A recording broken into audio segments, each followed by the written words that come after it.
Hello friends, welcome to my channel.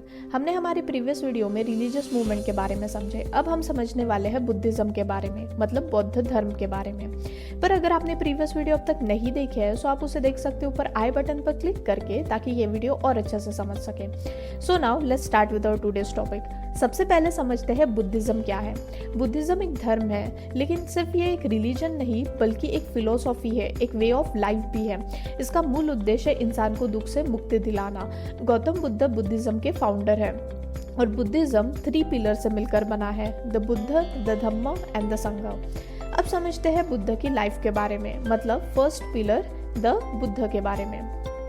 Siddharth Gautam का जन्म 563 BC में शाक्य क्षत्रिय फैमिली लुम्बिनी कपिलवस्तु के पास नेपाल में वैशाख पूर्णिमा के दिन हुआ था।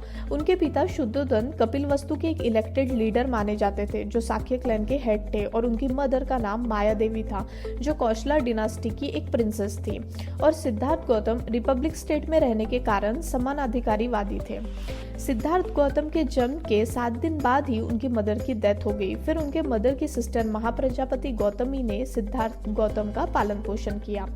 बचपन से ही सिद्धार्थ गौतम को मेडिटेशन में बड़ा लगाव था और उनके पहले टीचर का नाम था अलरा कलमा, जिनसे उन्होंने मेडिटेशन टेक्निक सीखी थी। और उनके नेक्स्ट टीचर का नाम था उद्रका रामपुत्र। सिद्धार्थ गौतम के पिता शुद्धोधन ने सिद्धार्थ की अर्ली एज में ही उनकी शादी यशोधरा से कर दी, जो शाक्य डिनास्टी की प्रिंसेस थी, जिनसे उन्हें एक बेटा हुआ जिसका नाम था राहुल। गौतम का बचपन राजमहल में व्यतीत हुआ था, लेकिन उनके दिल में हमेशा जीवन, मृत्यु और दुख को लेकर प्रश्न चलते रहते थे और उनका मैरिड लाइफ में ज्यादा इंटरेस्ट नहीं था। बचपन की एक भविष्यवाणी में कहा गया था, सिद्धार्थ या तो एक बुद्ध बनेंगे या फिर एक ग्रेट किंग। अब उनके फादर ने उनको ग्रेट किंग बनने की चाह रखते हुए उन्हें पैलेस लग्जरी में बंद करके रखा। 29 ईयर्स की एज में जब वो पहली बार बाहर निकले तो गौतम ने 4 प्रमुख घटनाएं देखी। एक बुजुर्ग व्यक्ति, एक रोगी, एक मृत्यु शरीर और एक सन्यासी।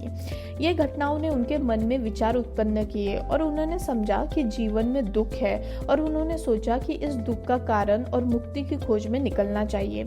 गौतम ने अपना राजमहल छोड़ दिया, राजकुमार बनने का त्याग किया, जिसे कहा गया महाभिनिष्क्रमण या द ग्रेट रिनंसिएशन, और संन्यास लेकर तपस्या में लग गए। वो ढूंढ रहे थे जीवन का मूल सिद्धांत। सिद्धार्थ गौतम ने पीपल ट्री के नीचे बैठकर ध्यान लगाया। 6 साल तक वो एक जगह से दूसरी जगह भ्रमण करते रहे और केवल चावल खाकर तपस्या शुरू की थी। फिर कोई भी आहार लेना बंद कर दिया, जिससे उनका शरीर सूखकर हड्डी का ढांचा बन चुका था।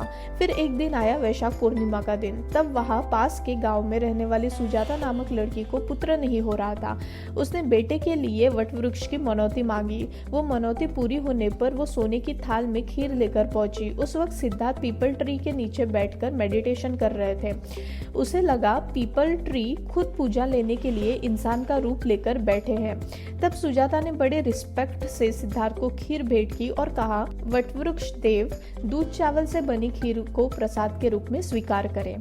तब गौतम सिद्धार्थ ने अपनी आंखें खोली और उन्होंने कहा, मैं कोई वटवृक्ष देव नहीं हूँ, मैं तो एक साधारण इंसान हूँ, ज्ञान की तलाश में निकला हूँ।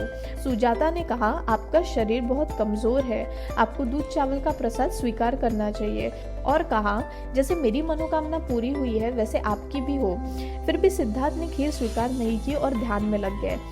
तब सुजाता ने अपने साथियों के साथ गाना गाया, हे वीणा के वादक, वीणा के तार को इतना मत कसो कि तार टूट जाए, और इतना भी ढीला ना करो कि उससे आवाज भी ना निकले।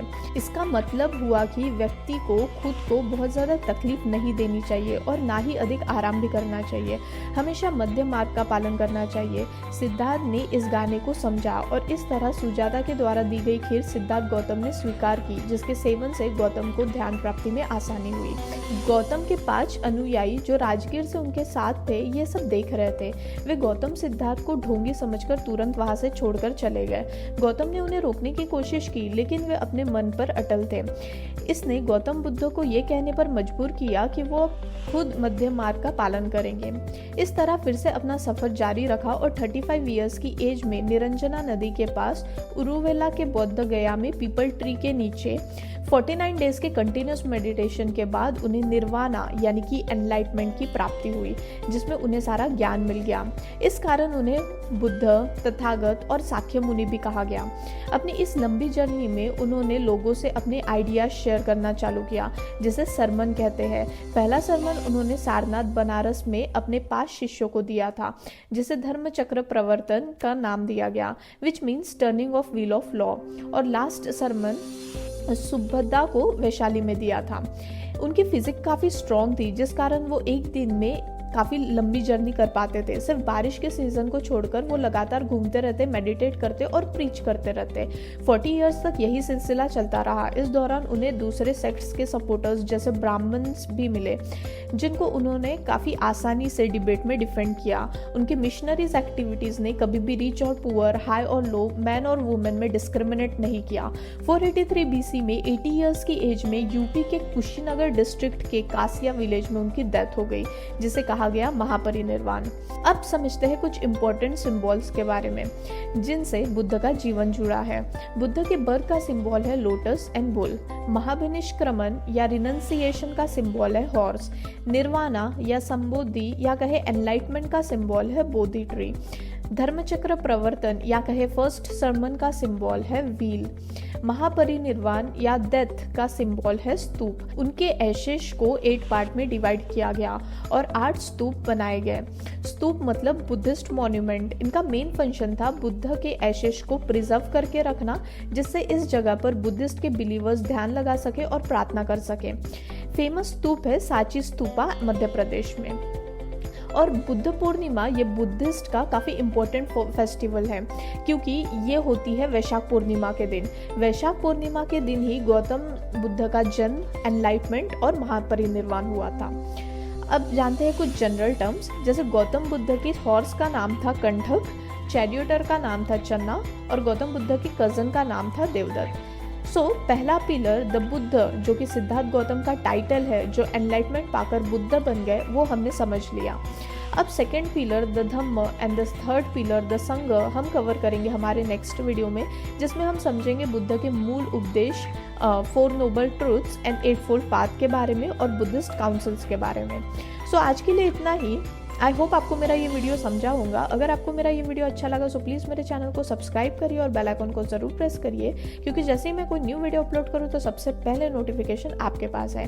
वीडियो को लाइक एंड शेयर ज़रूर करिए। Thank you so much for your time. Bye bye.